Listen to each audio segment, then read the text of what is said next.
All right, Coach, if you could, just start out with a statement looking ahead to Alcorn State.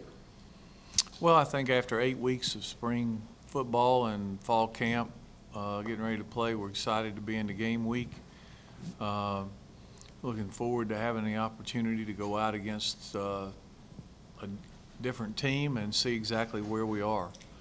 Thought we had a good camp. It was really physical. For the most part, from an injury standpoint,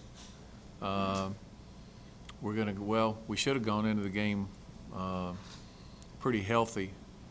We've had a couple of off-the-field accidents or incidents that may affect a couple guys playing. But other than that, just excited to play. Yeah, if you could raise your hand, got a microphone since we're carrying this live. Coach, when you look at Alcorn State on film, what really sticks out as to what they do really good, and who of their players and personnel that really stands out when you watch film on them? Well, I think they're very well coached. I think they have a good system and that they understand it and they know what they want to do when you do things. They're very similar or pretty much the same system that Rich Rodriguez ran at West Virginia. And as you would imagine, the offensive coordinator played offensive line at West Virginia, and then Pat White was a quarterback there, so they have some familiarity with that system. They got a new quarterback and a new running back, so there's not a whole lot of tape on them, although they played some a year ago. Offensively, they've got a couple of pretty good receivers. Tight end's a good blocker. And their offensive line is they've played some. They're like everybody else. They lost some guys and played some. Last year, I think they averaged over 400 yards a game and scored some points and did very well in their league. Defensively, in that league, everybody kind of throws the ball around, so it's hard to single out any individual guys. They got a couple of defensive ends that are pretty good pass rushers. They've got two big guys inside to kind of hold the point, and they run well. So, I think they've won their division in the SWAC 4 straight times or 3 times going for 4. So, they've got some good players and a good team. A lot of JUCO players, as you would imagine. They got a lot of JUCO guys. You have a lot of young guys on defense, kind of in some key positions. Does that kind of speak to their athleticism, or is it more them playing really well and kind of impressing you, or kind of what do you see there? Some all of it, but I hire guys to coach over there and let them coach, and then we'll evaluate the results. So, I'm sure they're playing in there who they think they need to play. How close was the battle between Jalen and Christian at Stinger? I don't know. They're both going to play. Again, I think the starting thing is, that thing will probably go 2-3 weeks, and they'll both play, and then one will emerge as being better than the other. It might even be Charlie. He's going to play too. So it's like I think it's still a process, and the defensive guys will get a better feel for it as they play in games. And, it'd be far different if you said, okay, I'll give you an example.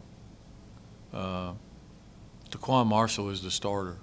He's going to take most of the reps, unless something happens. That's at a lot of those other positions. It's like you're talking about at tackle or at Stinger or whatever. The guy who's listed as the backup may play more snaps than the guy who's the starter or until they sort it out. In this game, we're probably at tackle for sure. Will play tackle unless he's playing guard. Andrew will play tackle. Zach Quinney will play tackle. Bailey will play tackle. Maybe Jack DeFore. So all those kids are going to play, and then as you start to play other competition and you get into 2 or 3 games, if there is a huge drop-off, then you'll have a starter, and in some positions at receiver.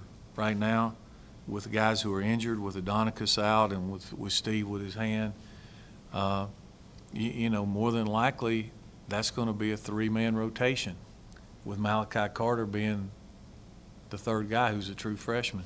So he probably is not going to play as much as the third guy at tackle or the third guy. But he'll play some, and if he plays well, then he'll earn more playing time. You know, we may put him out there and after 3 games say, oh, my God, he needs to be the starter.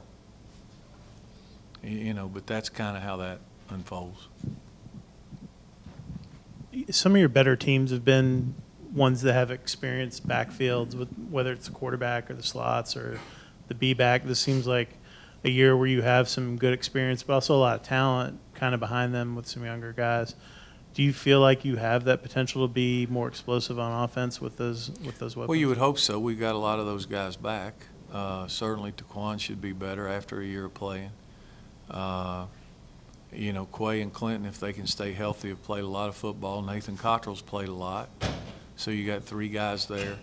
I think B-back's probably the deepest it's ever been as far as players.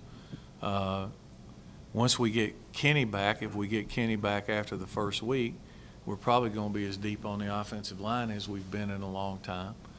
So, you know, you hope, but somebody can step off the curb. I mean, we had an injury this week, you know, Bruce Swilling. I don't think he'll play. He got hurt on a scooter, right?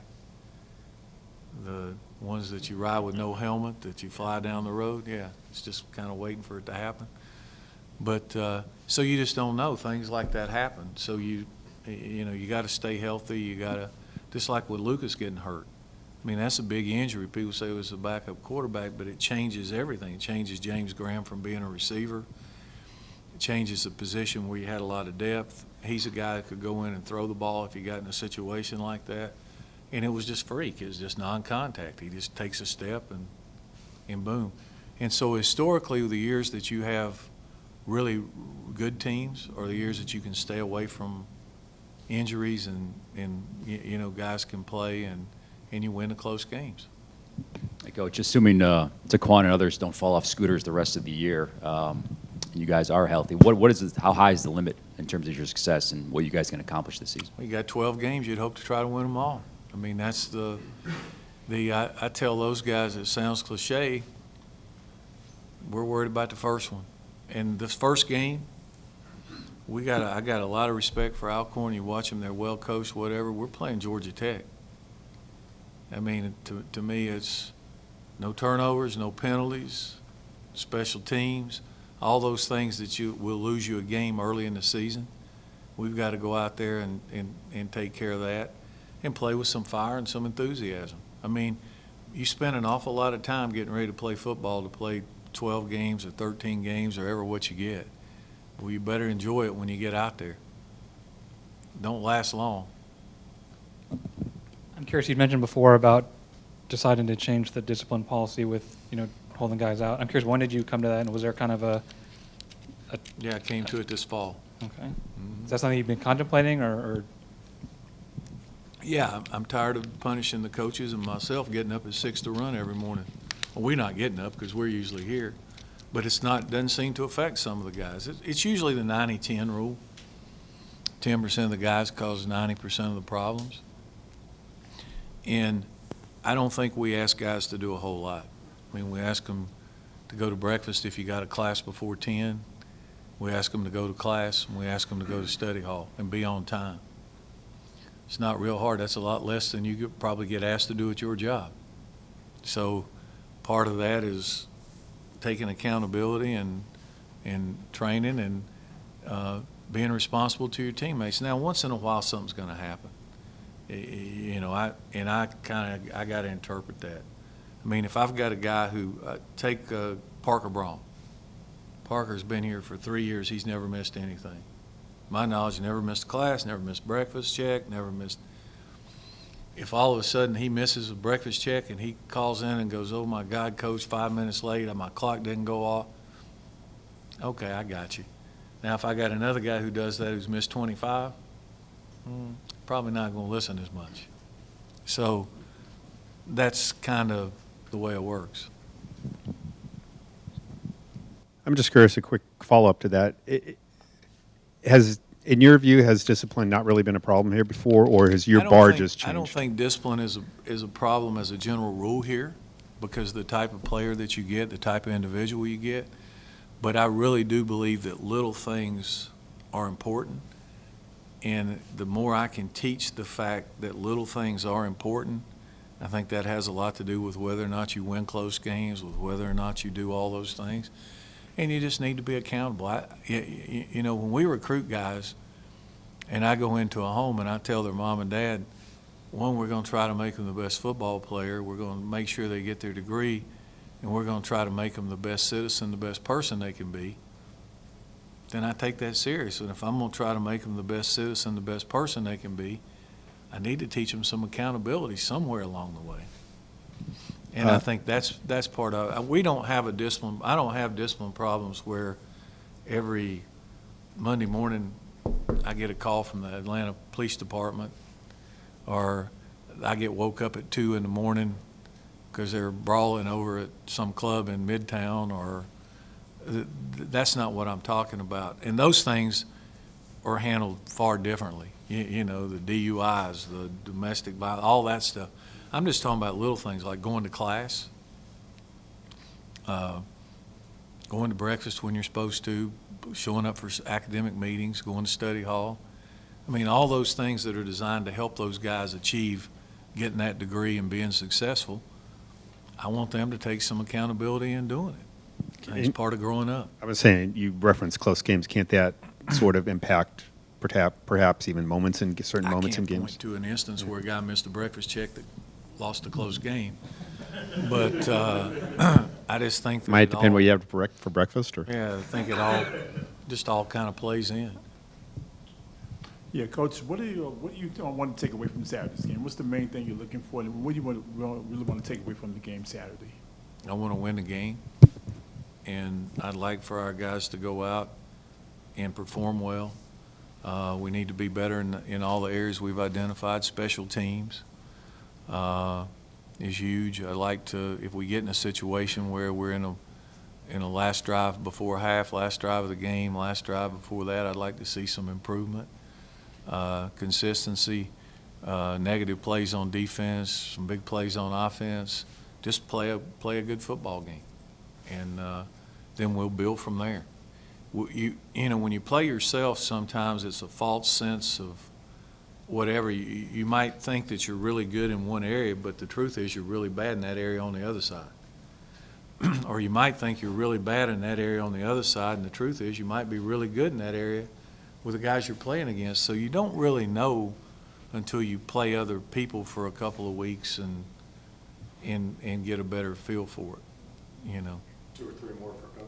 The last couple of years, you've signed some better classes in terms of just overall athleticism, and with the new redshirt rules and kind of the way that kids just kind of graduate quickly here, has that kind of changed your overall philosophy now in terms of playing guys right away and being able to test them out, I guess? With Not the really. rule? I think what it does, it gives you more depth.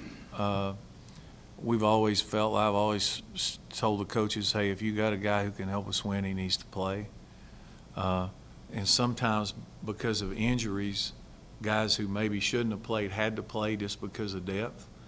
The one thing the new rule will do is it gives you some depth because, and it's like I told our guys, you know, we're probably only going to dress about 75 or 80 guys Saturday just because of the sideline management.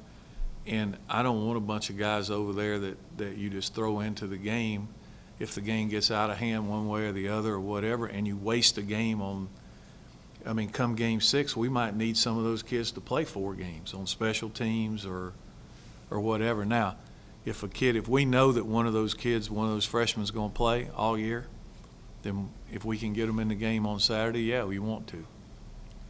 But I don't think you just let all the freshmen and you dress them all and you put them all on special teams on Saturday and turn them loose and so that's one of their 4 games. I think you have to kind of gradually think it out and go with it from there. Now, before the season's over, if they can help us win, then for sure they'll all get their 4 games in. If they can't help us win, we're not going to put them in just to let them play for 4 games.